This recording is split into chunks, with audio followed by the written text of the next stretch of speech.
আসসালামু আলাইকুম। মুক্তিযুদ্ধের চেতনা টিভিতে আপনাদের স্বাগতম। সাথে আছি আমি শ্রাবণী আক্তার। এখন দেখবেন বিস্তারিত।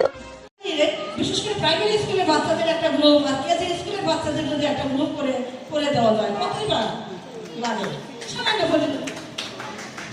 তো একটা গ্রুপ যদি বানানো যায় তাহলে ওরা একটু আসুক, আমাদের কথা বাচ্চারা আসুক, বাচ্চাদের একটু সুযোগ করে দিতে হবে। যেমন এদের বৃত্তির জন্য যে সরকার উদ্যোগ নিয়েছিলেন, উদ্যোগকে সাধুবাদ জানায়, তারপরে হয় নাই। আগামীতে কি হবে, নতুন সরকার এসেছেন, শিক্ষামন্ত্রী, আমরা ভালো একটা শিক্ষামন্ত্রী পেয়েছি, আমরা আশাবাদী সকল সেক্টর উন্নত এবং সম্মানিত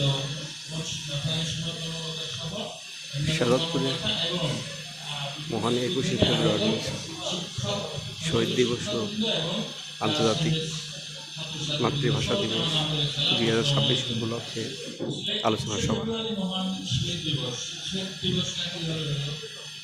সভাপতিত্ব করছেন জনাব মাসিদা হোসেন,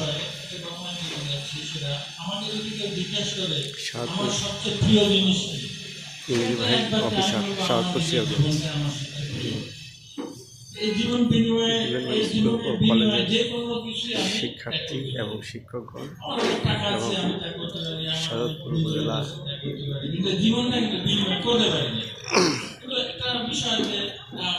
প্রাণী সম্পদ অফিসার, অফিসার বিনিময় করেনি, তাদের জীবনকে বিনিময় করে দিয়েছে। ওই সময় উর্দুকে বাংলার এই বাংলা মাতৃভাষা হিসাবে স্বীকৃতির জন্য তৎকালীন সরকার যে আদেশ জারি করেছিল তার বিপক্ষে এরা রাজধানীর বুকে দিবসটা হওয়া উচিত যে আমরা এখানে বসে যে কথা বলতে পারতেছি, মনে যে আমাদের তৃপ্তি সহকারে ভাব প্রকাশ করতে পারছে এই ভাষার মাধ্যমে। পৃথিবীতে প্রায় 2.5 থেকে 3.5 পর্যন্ত ভাষা গ্রহণ করে, সেই স্বাধীনতার আগে থেকে শুরু করে আমাদের পৃথিবীর সূচনালগ্ন থেকে শুরু করে বিভিন্ন ভাষাভাষীর মানুষ সারা পৃথিবীতে রয়েছে, কিন্তু এই ভাষার জন্য জীবন দিয়েছে সারা পৃথিবীতে এরকম নজির কিন্তু নাই যে আমরা জন্মের পর থেকে যে ভাষায় কথা বলি সেই ভাষার জন্য।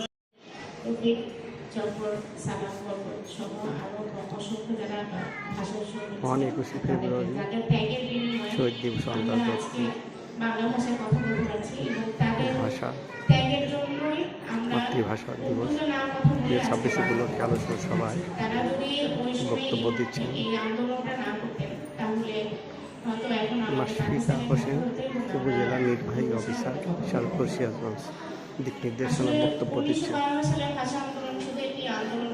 এই আন্দোলনটা পরবর্তী যে আন্দোলনগুলো ছিল 66 6 দফা 69 গণ অভ্যুত্থান এবং সর্বশেষ 1971 সালের মহান মুক্তিযুদ্ধ, প্রত্যেকটার সূতিকাগারই কিন্তু আমাদের 1952 সালের ভাষা আন্দোলন।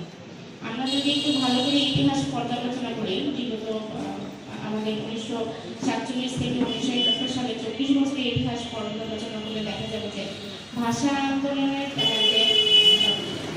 যে পদক্ষেপগুলো ছিল সেটাই কিন্তু পরবর্তীতে যুগে যুগে বিভিন্ন আন্দোলনে ছাত্র এবং আপমর জনসাধারণকে অনুপ্রেরণা জাগিয়েছে অন্যায় এবং অবিচারের প্রতি কঠোর একটা পদক্ষেপ নেওয়া হয়।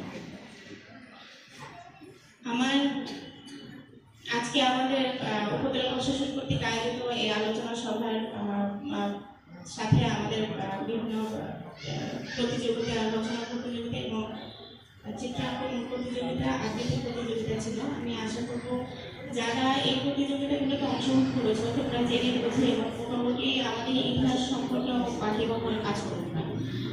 অনেক সময় আমরা দেখি আমাদের বিভিন্ন মিডিয়াতে দেখা যায় যে এখনকার প্রযুক্তি বিদেশি ভাষার চর্চা যেন না করি, এটাই আমার এখনকার যে শিক্ষক সমাজ তাদের প্রতি আমার অনুরোধ থাকবে।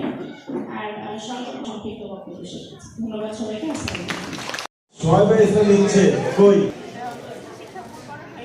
কবিতা আবৃত্তি উপলক্ষে পুরস্কার দিচ্ছেন মহোদয়।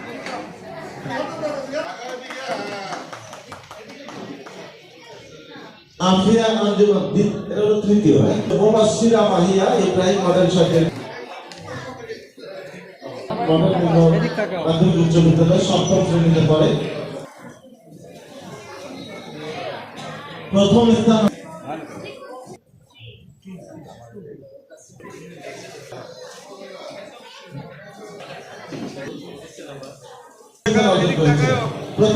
অর্জন করেছে।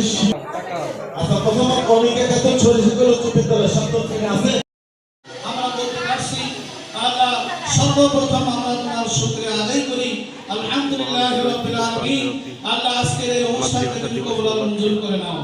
আল্লাহ আমরা এখানে যারা উপস্থিত হয়েছে আমাদের প্রত্যেক পিতা মাতা দাদা দাদি নানা নানি ভাই মুরব্বি আত্মীয় স্বজন গ্রামগঞ্জের পাড়ায় মহল্লায় যারা যেখানে অবস্থ হয়েছে আল্লাহ তাদের উপরে সওয়াবগুলো পৌঁছে দিয়ে আল্লাহ তুমি তাদেরকে জান্নাত নসিব করে দাও। আল্লাহ তাআলা আজকের এই আয়োজনের জন্য যারা অক্লান্ত পরিশ্রম করেছেন, যারা পুরস্কার পেয়েছেন, পুরস্কারের ব্যবস্থা করেছেন, আমরাও বিভিন্ন পরিশ্রমকে তুমি কবুল আর মঞ্জুর করে নিয়ে আল্লাহ তাআলা এই মাতৃভাষার দিবস